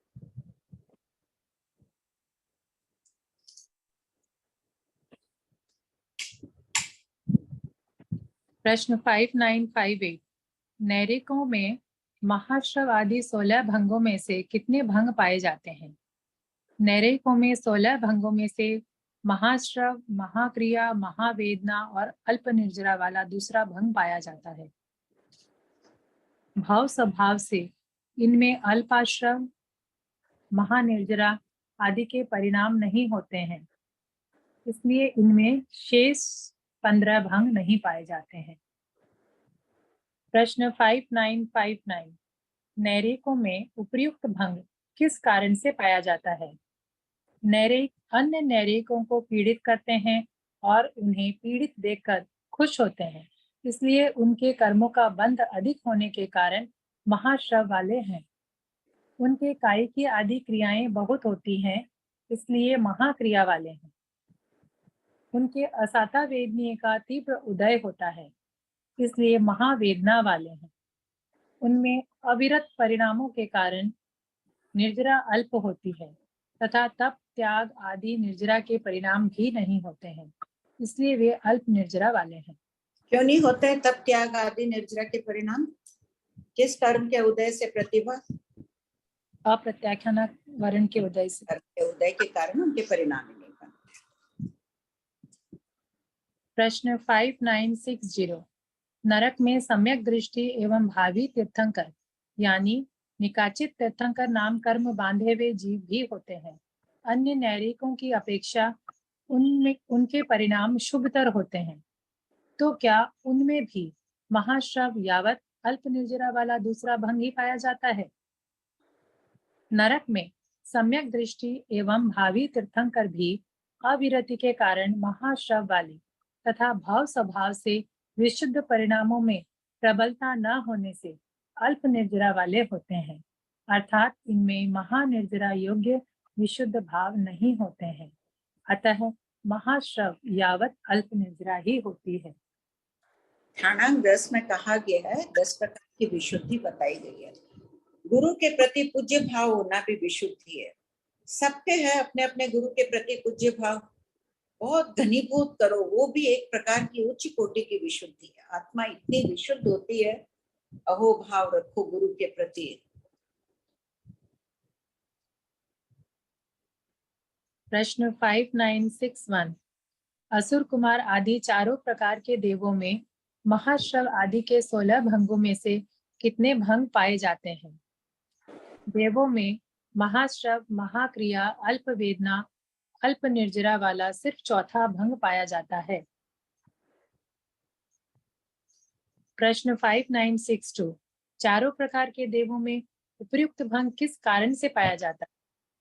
अविरति से युक्त होने से महाश्रव और महाक्रिया वाले होते हैं तथा देवों को भूख प्यास की वेदना तो होती ही नहीं है एवं पुण्योदय के कारण प्रायः साता का उदय रहता है, इसलिए अल्प वेदना होती है। प्रायः और शब्द का प्रयोग क्यों किया गया है? कभी कभी कभी असाता। साता और असाता का क्रमशः उदय होता रहता है ना भाभी? नहीं, क्रमशः का कारण नहीं है देवों में। प्रायः इसलिए कि कभी वज्र प्रहार आदि उनको दंड मिले तो यह ईर्ष्या आदि द्वेष के कारण असाता की अनुभूति होती है। प्रायः साता ही है, कभी कभी असाता, इन कारणों से। तो अच्छा, मैं बाद में पूछ लो। नहीं, वो अपने है ना, साता असाता का क्रमिक अनुसार उदय होता है उनका, थोड़ी देर इसका रहता है, थोड़ी देर उसका रहता है, या तो उनमें जो असाता का ये बात देवों में नहीं है ना, ये बात देवों में नहीं है। अनुत्तर विमान में प्राय देते सागर तक वो साता का ही बंद करते रहते हैं, असंख्य काल तक साता का बंद हो रहा है। साता का उदय की भी अनुभूति असंख्य काल तक कर सकते हैं। ठीक है, जैसे मल्ली भगवती को दुख आया, असाता की अनुभूति हुई कि मैंने क्यों माया का सेवन किया आदि हुए, कभी कभी अलग बात है, बहुत लंबे काल तक रह सकती है। ये मनुष्य एक सामान्य कथन है कि जगन्य अंतर्मौरत बात परिवर्तित होती रहती है, सामान्य कथन है। देवों में ये बात नहीं है, हर अंतर्मौरत में परिवर्तित तो जरूरी नहीं है। अच्छा, तो खाली तिर्यंच और मनुष्य की अपेक्षा समझ तिर्यंच मनुष्य में भी, तिर्यंच मनुष्य में भी लंबे काल तक साता वेदनी का उदय रह सकता है। वो भी एक अपवाद रूप, बस एक सामान्य औगिक कथन बता दिया है। बाकी कई मुनियों को अप्रमत को छोड़ दो, अप्रमत में केवली का, अप्रमत ऐसे साथ में जीव स्थान में तो अंतर्मौरत रहेंगे, फिर छठे में आ जाएंगे। शुभ योगी भी रह गए लंबे काल तक, मनुष्यों में भी कईयों के रह सकता है। अनशन, उनोद्री, भिक्षाचर्या आदि तप के द्वारा निर्जरा करने में असमर्थ होते हैं, इसलिए अल्प निर्जरा होती है। कई बार अपने में भी घटित हो सकता है। अभी 1-1.5 घंटा पढ़ रहे हैं, कोई असाता की अनुभूति नहीं हो रही है, लग ही नहीं रहा है कि असाता वेदनी का उदय हुआ है। ये औगिक कथन है। अब जो खोज के आधार से निकल रहा है, आ जाएंगे पॉइंट्स कि लंबे काल तक भी साता वेदनी का उदय रह सकता है। 1 घंटे में अभी कुछ लग रहा है असाता की, अपन इतने लीन है पढ़ाई में, कभी कभी सामायिक आदि में इतने लीन हो जाते हैं, असाता कितना ही सर दुख रहा हो पता ही नहीं चलता है वो 1 घंटा।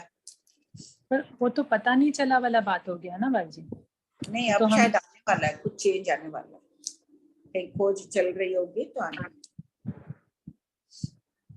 प्रश्न 5963, अनुत्तर विमानवासी देवों में महाश्रव महाक्रिया वाली बात कैसे लागू होती है? उत्तर, अविरति के कारण। अविरति भी शस्त्र है।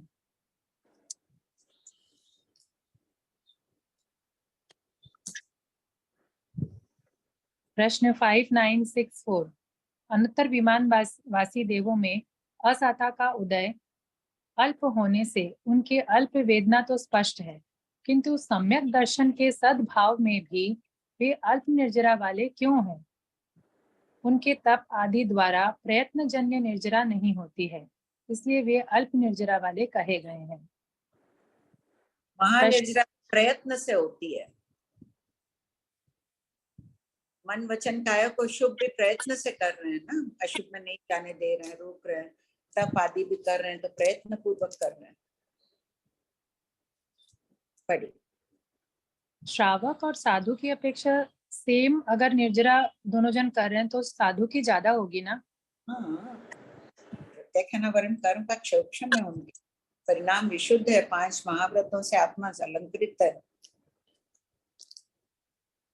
प्रश्न 5965, नैरेक और देव में परिणामों के परिवर्तित होने पर भी महानिर्जरा अल्पाश्रव अल्प क्रिया क्यों नहीं होती है? वैक्रिय वर्गणाओं में परिणामों में ज्यादा उतार चढ़ाव नहीं होता है, इनकी द्रव्य लेशा भी नहीं बदलती है, श्वास आहार आदि भी व्यवस्थित एवं निश्चिंत अंतर से होता है, अतः इनमें एक ही भंग बताया है। हालांकि अपवाद स्वरूप वो भी है, जैसे संगम देव का परिणामों में कितना उतार चढ़ाव आया, भगवान महावीर को भयंकर कष्ट दिए उसने, यद्यपि परीक्षा लेने की दृष्टि से ही दिए, फिर भी करुणा नहीं थी ना उस समय उनके हृदय में। बाकी तेजोलेशिया वालों में करुणा होनी चाहिए, नहीं थी। कोई एक अपवाद हो जाओ अलग बात है, सामान्यतः उनके उतार चढ़ाव कुछ नहीं होता, जैसे है वैसे ही रहते हैं। प्रश्न 5966, पृथ्वी कायिक आदि औदारिक भावलेशा तो बदलती भी है, द्रव्यलेशा नहीं बदलती। भाव तो कृष्ण नील कापोत कुछ भी आ सकती है इनमें, कोई होते हैं जिनके भावलेशा भी नहीं बदलती है जीवन पर्यंत देवों में, लेकिन ज्यादा उतार चढ़ाव नहीं होता। बाजी, परीक्षा लेने पर भी यदि किसी को पीड़ा दिया जा रहा है तो वो तो फिर अशुभ लेशा ही हुई ना? हाँ, वो तो अशुभ लेशा में गया ही था भाव से, द्रव्य से तो तेजोलेशा था। सामानिक देव है पहले देवलोक का संगम देव।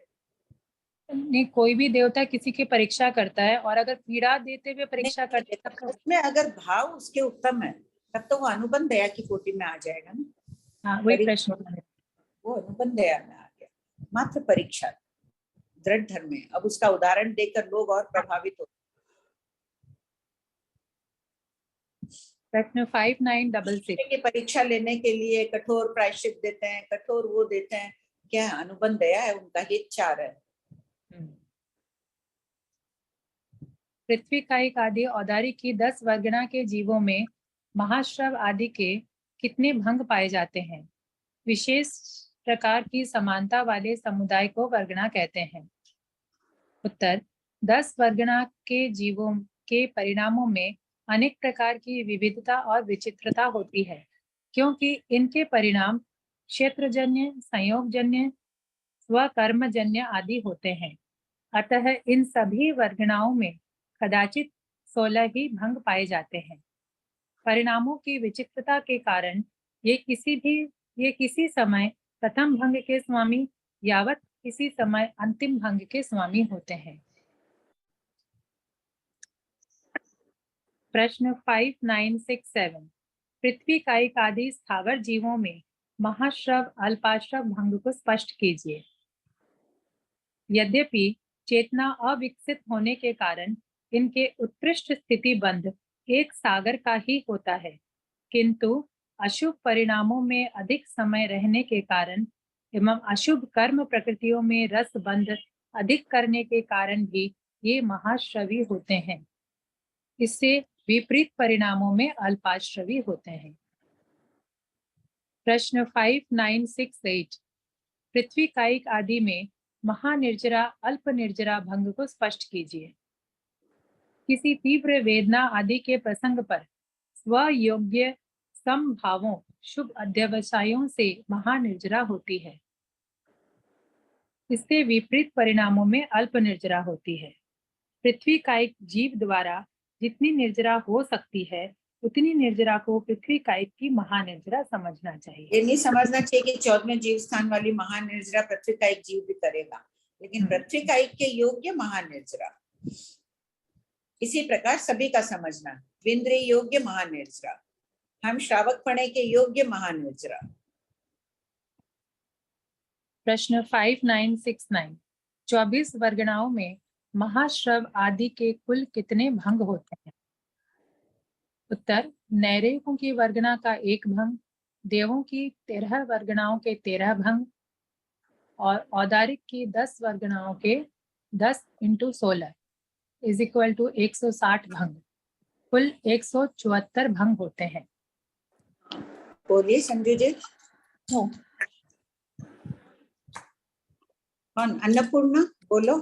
उनकी वो औदारिक के जो मनुष्य को छोड़कर या फिर तिर्यंश को छोड़कर उनमें भी तो अविरत की अपेक्षा और तब प्रत्याख्या ना करने की अपेक्षा घटित कर सकते थे ना। इस पे 10 सारे भंग कैसे लिए?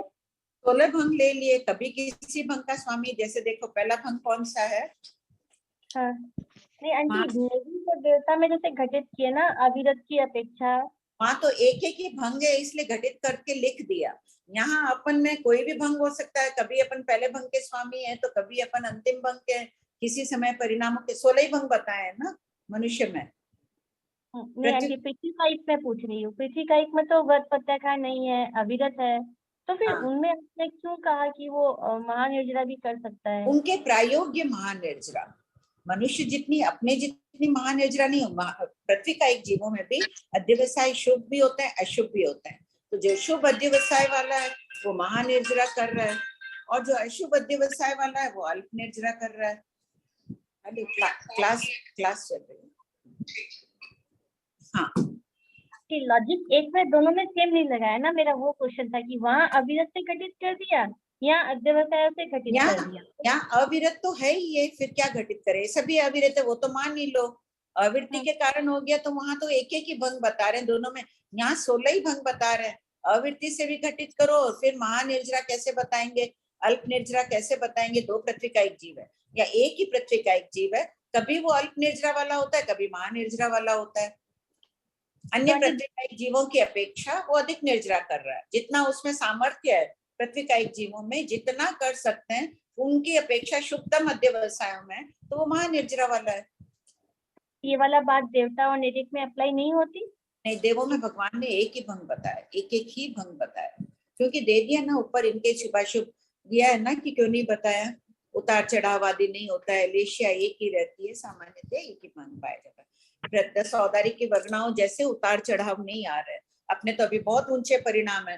थोड़ी सी देर बाद एक कोई प्रतिकूल बात हो जाए तो पूरे शरीर एकदम करंट फैल जाएगा, पूरे का पूरे शरीर में।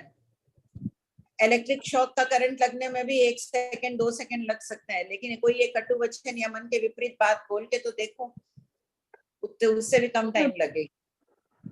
पर भाभी जी उसमें ऐसा दिया, नरक में सम्यक दृष्टि भावी तीर्थंकर भी अल्प निजरा बताइए और पृथ्वी कायिक में भी ऐसा बताया, तो थोड़ा सा ये हो गया। अविरत तो है ही पृथ्वी का एक जीव भी, लेकिन अविरति के कारण तीर्थंकर आदि भी, जो तीर्थंकर नाम कर्म बांधे हुए जो जीव है उनमें भी अल्पाश्रवी बताया है ना, अल्प निर्जरा बताई है। अविरति के कारण वो निर्जरा नहीं कर पा रहे हैं। यहाँ भी एकेंद्रिय में भी तो बताया अल्प निर्जरा वाले भी होते हैं, महानिर्जरा वाले भी होते हैं। वहां अध्यवसायों से घटित नहीं किया है, एक देवों में और नेरिकों में। महाआश्रव यानी बांधने वाला ना, महाआश्रव। महाआश्रव यानी कर्मों का रुकना वाला नहीं। कर्म बहुत आ रहे हैं। एकेंद्रीय जीव है, पृथ्वी का एक जीव है, बहुत अशुभ परिणामों में महाआश्रव वाला है उस समय वो। हालांकि स्थिति बंद अधिक नहीं होता है, उनका एक सागर का ही होगा। नरक और देव में 70 कोटि सागर का भी जीव बंद कर सकता है, लेकिन अपने प्रायोगिक कर्म बंद उत्कृष्ट कर रहा है, वो 70 का कर रहा है। अनुभाव बंद भी बहुत खराब डाल रहा है। अल्प निर्जरा करेगा उस समय वो शुभ अल्प स्थिति बंद आदि करेगा। सब कोई एकांत में इन 16 भंगों को अपने पर खुद पर घटित करना, ये होमवर्क प्रयास करो। भगवान कह रहे हैं कि हम में 16 भंग है, तो हम किस किस समय महाआश्रव वाले, महाक्रिया, महावेदना, महानिर्जरा वाले घटित करो। यही समझ नहीं आ रहा है ये कैसे घटित करेंगे।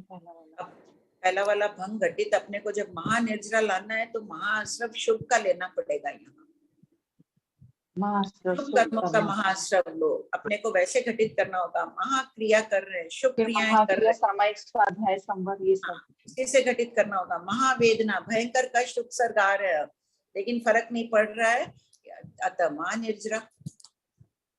इसी प्रकार सब एक बार कोशिश करना इस आगम वाणी के 16 भंगों को बनाने का, बहुत अच्छी तरह बनाना, 2-3 जने सुनाना नेक्स्ट क्लास में। प्रश्न संख्या 5956 में पॉइंट फर्स्ट आपने लिखा कि मन वचन काया के अशुभ 56। प्रश्न संख्या 5956 में 4 पॉइंट में पहले महाक्रिया होती है, महाक्रिया के कारण महाआश्रव होता है।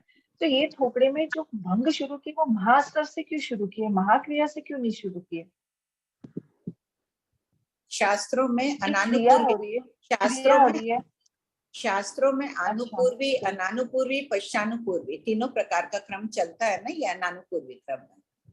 और एक 5966 में आपने फरमाया कि कदाचित 16 ही भंग पाए जाते हैं, तो यहाँ पर कदाचित मतलब एक पृथ्वी काय है उसके अंदर भी 16 के 16 भंग, मतलब 16 नहीं तो भी 15-14 ऐसे हो सकते हैं। हाँ, कि सब में मिला के कदाचित 16, 10 दंडकों गणगणाओं में मिला के 16। नहीं, प्रत्येक पृथ्वी काय में से प्रत्येक में पृथ्वी का एक में 10 भंग लिए टोटल। देखो ना, औदारिक की 10 में 16, तो 160 भंग अलग अलग लिए हैं ना सबके लास्ट में। हर वर्गना में 16। ठीक है। और आंटी एक पहले का पूछ सकती हूँ क्या? 3 20 हो गया तो। हाँ बोलो। आंटी है ना, एक जगह आपने ऐसा लिखा है कि विशुद्ध लेशा या भावधारा रिद्धि है, इस आधार से द्रव्य और भाव से तेजोलेशा वाला नागकुमार देव महर्दिक उतार। तो तेजोलेशा बदलने से, भावलेशा बदलने से कोई जीव महर्दिक कैसे हो जाएगा? क्यों भावलेशा शुभ द्रव्यलेशा तो उनके देवों की क्या लाइन है? वापस बोलो, वापस पढ़ो ठीक से। विशुद्ध लेशा और भावधारा रिद्धि है। हाँ, इस बहुत आधार बड़ी से रिद्धि है, इसको कर दो। हाँ, विशुद्ध लेशा इस और विशुद्ध आधार भावधारा जोड़ दो इसमें, विशुद्ध भावधारा। हाँ, विशुद्ध भावधारा। इस आधार से द्रव्य और भाव से तेजोलेशा वाला नागकुमार देव महर्दिक होता है। मान लो कोई नागकुमार देव है, उसके अंदर मान लीजिए कापोतलेशा है, और भावलेशा से वो हो गया तेजोलेशा वाला, तो क्या वो रिद्धि वाला कहलाएगा? उसकी रिद्धि बढ़ जाएगी? अपेक्षा से उस समय तो उसकी रिद्धि अच्छी है, चाहे द्रव्यलेशा उसकी कापोत है, झाई तो आ ही रही है तेजो की।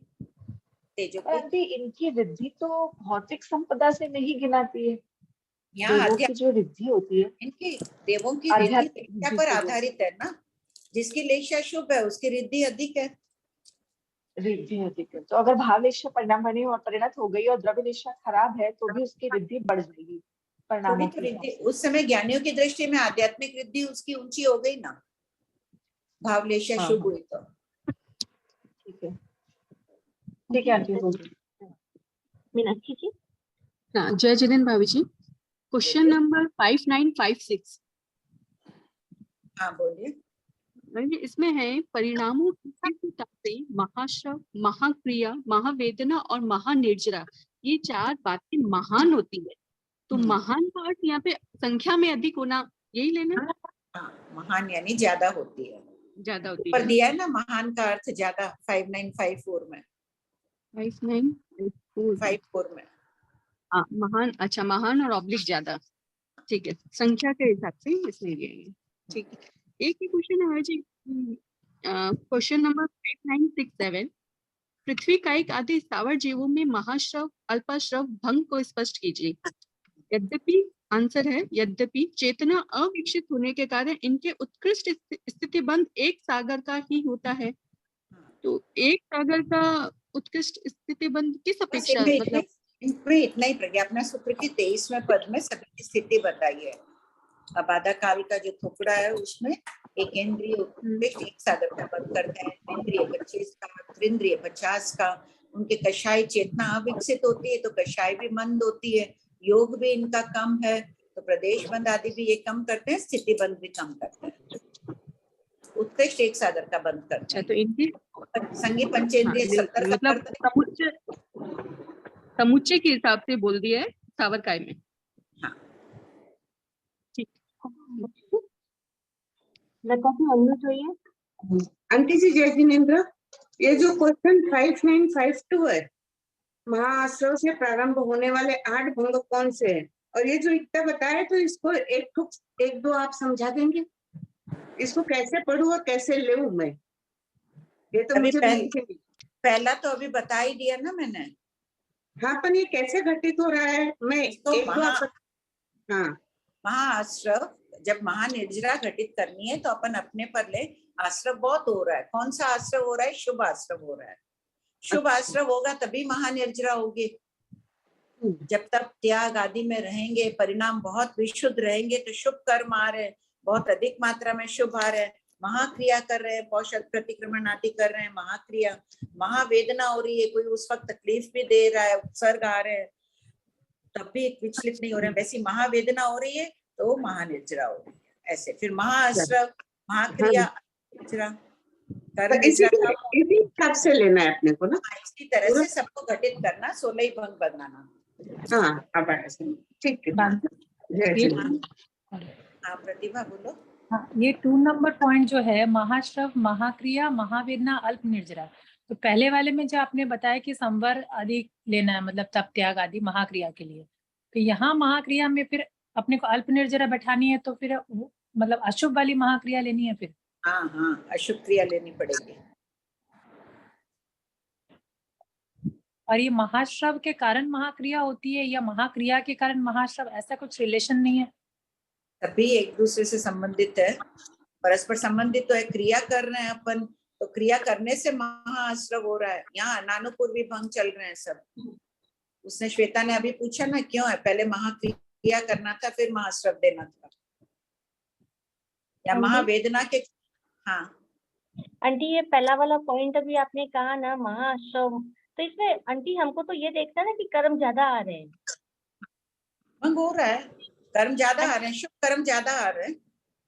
हाँ तो शुभ कर्म ज्यादा में भी आप महाअश्रव का सब प्रयोग कर रहे हैं। बोलेंगे आश्रव तो अधिक है ही, आश्रव का विच्छेद तो करना ही पड़ेगा बाद में, लेकिन शुभ अधिकार है तो फिर मोक्ष मार्ग में प्रवृत्ति भी तो ठीक से करेंगे। अच्छा, हमको महाअश्रव और अल्पाश्रव को शुभ और अशुभ से घटित करना है। वैसे नहीं तो अपन कैसे बनाएंगे भंग, ठीक है, प्रयास करना सबको ही। हाँ हाँ श्वेता। हाँ देरी आंटी कर रही हूँ। श्वेता जी। आंटी अभी प्रतिभा जी पूछे ना पॉइंट 2 का, तो पॉइंट 2 में क्वेश्चन नंबर 5957 को कनेक्ट करके नहीं बोल सकते क्या? महाअश्रव सामायिक व्रत पोषद कर रहे हैं अपन, ठीक है, सामायिक व्रत पोषद के कारण महाअश्रव हो रहा है, उस समय महाक्रिया हो रही है, महावेदना मतलब जो भी है उस समय परिचय आ रहा है, सब कुछ आ रहा है, लेकिन 5957 में क्या है? मन वचन काया की प्रवृत्ति को मन वचन काया को पवित्र नहीं रखा। वो 5956 है, 5956 है आंटी, 57 का बोल रही हूँ। हाँ, हमने पॉइंट 1 के अंदर सामा और सामायिक करा, महाक्रिया करी, ठीक है, हाँ, और महाअश्रव हुआ, उसके कारण शुभ कर्म आए बहुत सारे। फिर महावेदना, मतलब महावेदना जो भी आप बताए थे ना कि शारीरिक पीड़ा हो रही है या कुछ हो रही है, उसको हम संभाव से सहन कर रहे हैं जो कुछ भी, लेकिन मन वचन काया को पवित्र न करने से रेशा आदि परिणामों में अल्प निशा हो रही, क्या वैसा नहीं जोड़ा जा सकता क्या? कई तरह से जोड़ो ना, अलग अलग तरह से भंग जोड़ो, कोई किसी का स्वामी है, कोई किसी का अपेक्षाओं से जोड़ लो भंग, 16 भंग बनाने का प्रयास करो पूरा। फिर नेक्स्ट क्लास में 5-7 है ना आंटी, एक अपेक्षा, ये भी एक अपेक्षा संभव है इसमें। हाँ करो, ठीक है। लेकिन देखो महाअश्रव महाक्रिया में निर्जरा अल्प करना है तो अशुभ ही लाना पड़ेगा ना।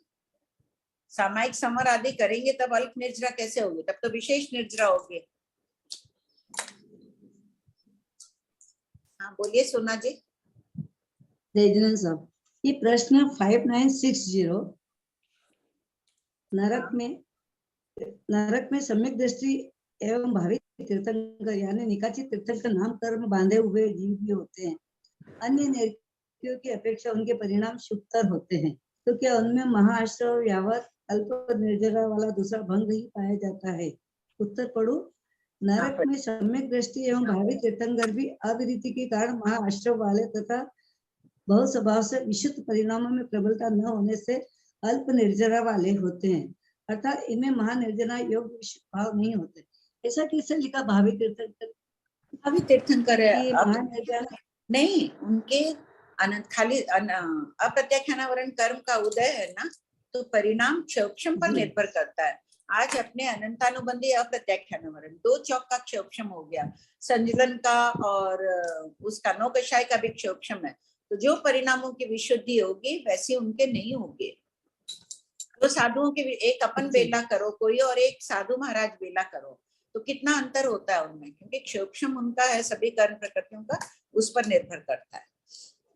मतलब उनका अप्रत्याघान के कारण, हाँ कर्म उदय, इसलिए वैसी विशुद्धि नहीं हो रही है। साधुओं जैसी विशुद्धि अपने क्यों नहीं है सोना जी? क्योंकि अपने जी। प्रत्याख्यानावरण हाँ। कर्म का उदय चल रहा है, उनके क्षोभम चल रहा है, इसलिए उनके जैसी विशुद्धि नहीं हो रही है। उनको जो तप संयम का फल मिल रहा है उतना अपने को नहीं मिल रहा है, उनसे कम ही मिल रहा है ना। उसी प्रकार अपने जैसी विशुद्धि चौथे जीव स्थान वाले की नहीं रहती है।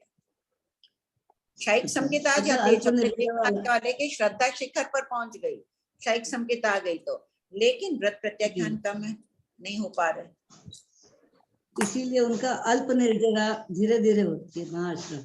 अल्प निर्जरा। ठीक है, अपने को तो महानिर्जरा करनी है, ठीक है। आंटी 300 हैंडबैग है और टाइम ऑलमोस्ट हो गया है। 1-2 मिनट ले लो, एक हाँ का ले लो। हाँ, हर्षा जी आप पूछ लीजिए।